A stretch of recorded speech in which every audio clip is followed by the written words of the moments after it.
Paz y bien, soy el hermano Jesús María Bazán Artea, de nuevo con ustedes, para compartir dentro de esta serie de programas Seguidores del Camino, un tema que quizás sea primero entre muchos, sobre algo fundamental hoy día que está en una situación pues difícil, de tal manera que yo quisiera titularlo como la agonía de la fe.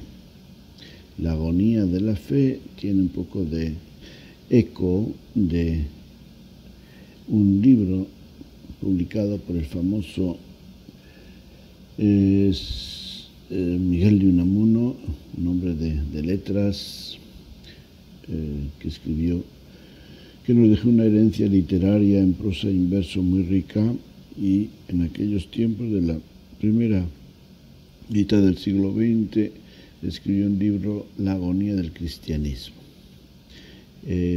Ciertamente voy a decir claramente que me ha inspirado ese título a mí también para escribir unas páginas sobre la agonía de la fe, teniendo en cuenta y explicando desde el principio que al hablar de agonía, tanto él como yo no queremos decir o hablar de la muerte de la fe ni del cristianismo, sino de la lucha que se da hoy día en la vida de la Iglesia y en la vida de muchos cristianos para mantenerse en la fe, en la fidelidad a la fe.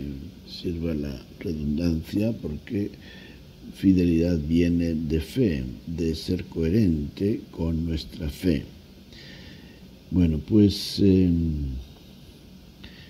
vamos a empezar. Primeramente quiero introducir todo este tema, luego quizá hablaré de lo que entendemos por fe desde el punto de vista real cristiano y después ver a ver dónde se da esa lucha, aunque lo voy a explicar un poquito brevemente a través de la introducción. En las primeras décadas del siglo XXI, estamos en la segunda, nos encontramos en unas condiciones de vida religiosas en la que la fe en muchos países, sobre todo en muchos ambientes humanos, se encuentra en una lucha continua y diversificada por sobrevivir.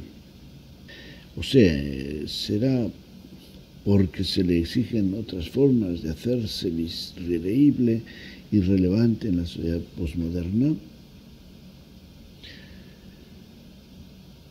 Sobrevivir, subrayo este término, una lucha continua y diversificada por sobrevivir. Sí, porque pues vamos viendo cómo generaciones jóvenes pues dicen que pierden la fe, que ya no creen. Entonces, otros muchos todavía no caen, todavía están en esa lucha, porque es que, bueno, pues la experiencia de fe que hemos aprendido, que hemos heredado de nuestras generaciones anteriores, parece ser que como que no nos sirve para enfrentar los retos de la vida social, de la vida política, de la vida familiar, de la vida incluso religiosa de nuestros tiempos. Sin embargo, esta lucha no es de hace pocos años. Su escenario se abrió de modo más amplio en los últimos 2 siglos, con el resurgir y el fortalecimiento del socialismo, comunismo y anticlericalismo del punto de vista laico, y con el Concilio Vaticano II desde el punto de vista eclesial. Esta lucha la podemos identificar con otro término que quizá es familiar a muchos, si no a todos, que es la crisis. Estamos ante una crisis. Y crisis, pues, lleva consigo una experiencia de purificación, una experiencia de cambio, de circunstancias. En la vida hablamos muchas veces de crisis, momentos de zozobra, momentos de dificultad, momentos de renovación en nuestra vida, paso de la niñez a la adolescencia, de la adolescencia a la juventud, de la juventud a la edad madura, etc. La crisis de quienes se jubilan y tienen que enfrentarse a una vida aparentemente ociosa en el aspecto de la actividad. Bueno, pues digamos que esta lucha es una crisis, y al decir que es una crisis y que es una lucha, queremos también decir que en ella hay una dimensión y un aspecto positivo, porque el que lucha tiene garantías y esperanzas de ganar. No se lucha cuando uno sabe que va a perder. El cristianismo desde sus primeros años ha crecido en un ambiente diferente y hostil. Primero fue el ambiente judío, donde se dio la primera persecución, según los Hechos de los Apóstoles, en el capítulo 8. Después fue en el ambiente del Imperio Romano, que lo persiguió cruelmente durante los 3 primeros siglos, como lo hemos escuchado en muchas ocasiones, que originó el capítulo de las persecuciones en todo lo que constituía el Imperio Romano. Los 20 siglos pasados y los años del 21 que llevamos ya constituyen una historia de persecuciones del cristianismo. No se redujo todo a aquellos siglos del Imperio Romano y que después parece que se habían ya parado con la conversión del Imperio Romano. Los 20 siglos, toda la historia de nuestra era cristiana, paradójicamente, han sido de persecución del cristianismo. Paradójicamente digo porque, pues si es era cristiana, se supone que tenía que ser la era en la que el cristianismo gozara de todos sus privilegios y libertades. No.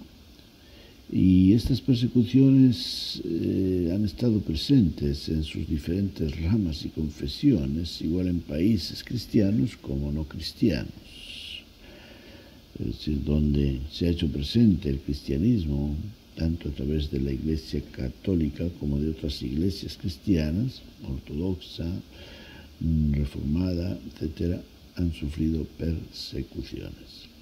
En la actualidad, aunque en algunos países de América, África y Asia se dan persecuciones cruentas todavía, en la mayoría de los países de Europa y de América, continentes mayoritariamente cristianos, sin descartar casos cruentos, se da una persecución ideológica y de cultura secularizada que cuestiona la fe de la mayoría de los miembros de las iglesias, tanto activa como pasivamente, contrariándola activamente en sus valores y en sus instituciones, y enarbolando otras banderas que atraen la atención y la membresía de muchas multitudes.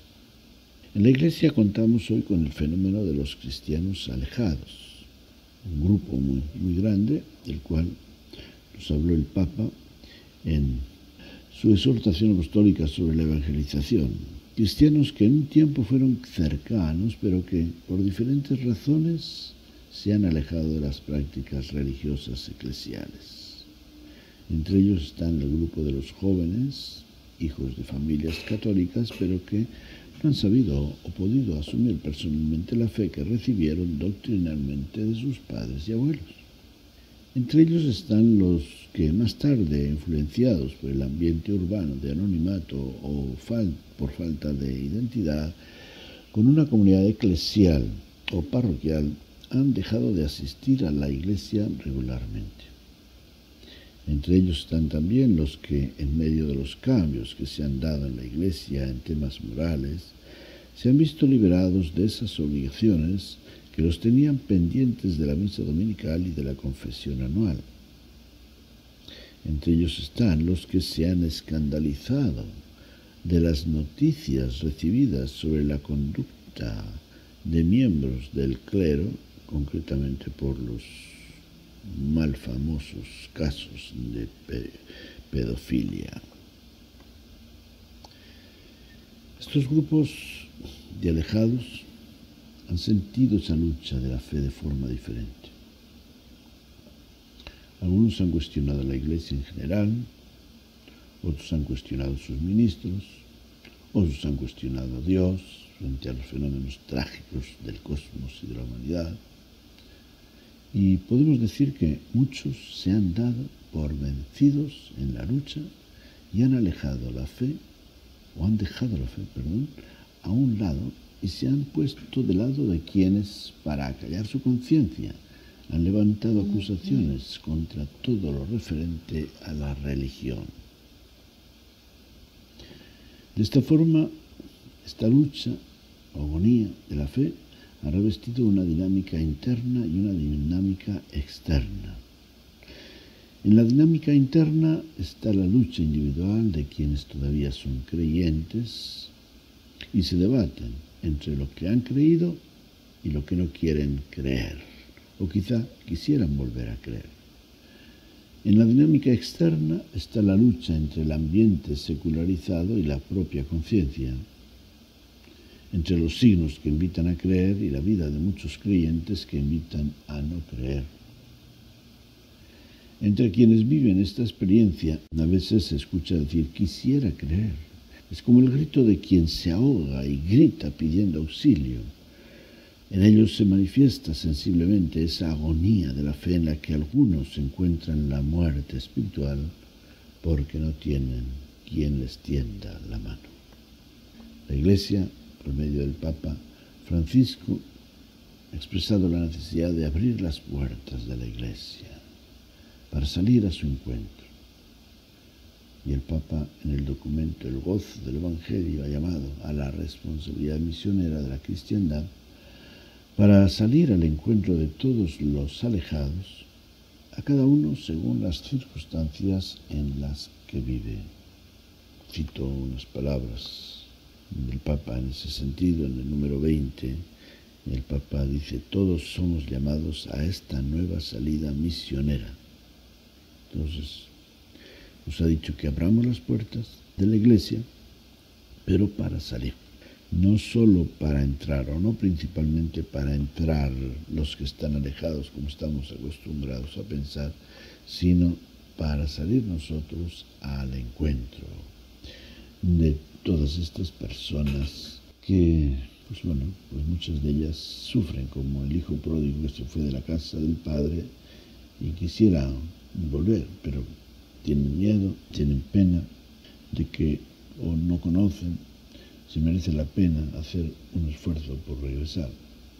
Bueno, pues a través de estos temas que quisiera compartir en días futuros, Dios mediante, quiero examinar algunas razones y circunstancias de esta agonía que se ha venido detectando y sufriendo durante la segunda parte del siglo pasado y los años del presente y que se manifiesta visiblemente en varios fenómenos socio-religiosos de nuestro tiempo. Por ejemplo, las generaciones jóvenes que se alejan de las iglesias y sienten un rechazo hacia las religiones. Esto yo lo he constatado con muchas personas de nuevas generaciones. Un rechazo a lo religioso como parte de un sistema que llamamos religión, mal o bien llamada, como es el caso de la religión católica, que no es propiamente una religión, en el mismo sentido que lo son otras religiones, y eso ya lo he explicado, me parece, en alguna otra ocasión, porque lo que caracteriza a nuestra supuesta religión no es precisamente el que nosotros nos pongamos en relación con Dios, que es el principio básico de una religión, sino para nosotros lo importante es de la parte de Dios que Él se ha puesto en relación con nosotros y de nuestra parte que nosotros vivimos una vida agradable a Él, de tal manera que nuestro culto no está centrado en actos religiosos, sino en la vida que nosotros vivimos, que pueda ser, como dice Jesús en el Evangelio, razón para que den gloria al Padre Celestial. Y esas obras, precisamente, que redundan en gloria y alabanza a nuestro Padre Dios, son las obras de misericordia que Jesús nos las ha puesto como el programa de vida distintivo de nuestra vida cristiana. Bueno, en esta experiencia negativa del cristianismo como religión, pues quizá también ha influido que hemos centrado demasiado nuestra atención en los ritos y nos ha faltado espontaneidad en entablar contacto con los participantes, cosa que a las generaciones mayores pues no les llama la atención porque ya están acostumbrados, pero lo anhelan las generaciones jóvenes.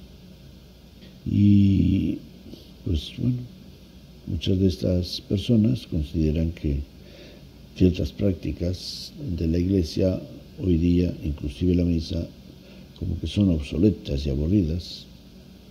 Por otra parte, en la influencia de la secularización de los ambientes que antes eran religiosos, de los pueblos católicos, también tiene una grandísima importancia, porque es el ambiente en que se desarrolla la vida, y cuando una persona desde joven es atrapado en este ambiente, pues llega a asumir todo eso como principios o formas de vida. Luego, pues también en esta caída de fuerza y de importancia de la Iglesia en la vida de los católicos, también influye la falta de vocaciones al sacerdocio, de la vida religiosa, de tal manera que pues, los ministros de la Iglesia vemos que son en su mayoría mayores en algunos países de Europa al menos, o en casi todos los países de Europa. Y luego pues tenemos el fenómeno que ya es conocido, comúnmente conocido, de que los jóvenes de hoy no quieren tener compromisos fuertes, compromisos perennes, y como que priva más esa ideología de la New Age, ¿no? De que uno escoge lo que más le gusta y va aquí o va allá según le interese, o voy hoy o voy mañana, o hago esto o hago lo otro, pero sin un compromiso permanente, por lo cual pues también estamos viendo cómo cada vez hay menos matrimonios en la Iglesia, y por lo tanto pues también mucha gente que al perder este sentido de lo religioso y de la injerencia o de la importancia o la coherencia de vivir su fe en una comunidad, pues tampoco piensan necesario el bautizar a sus hijos o traerlos desde pequeños. Muchos dicen, dejemos que crezcan para que ellos elijan el estilo de vida religiosa que quieran practicar. Bien, pues esto es una breve introducción a este tema tan importante, y espero podérselo ir explicándolo poco a poco en días futuros. Mientras tanto, les deseo lo mejor, paz y bien.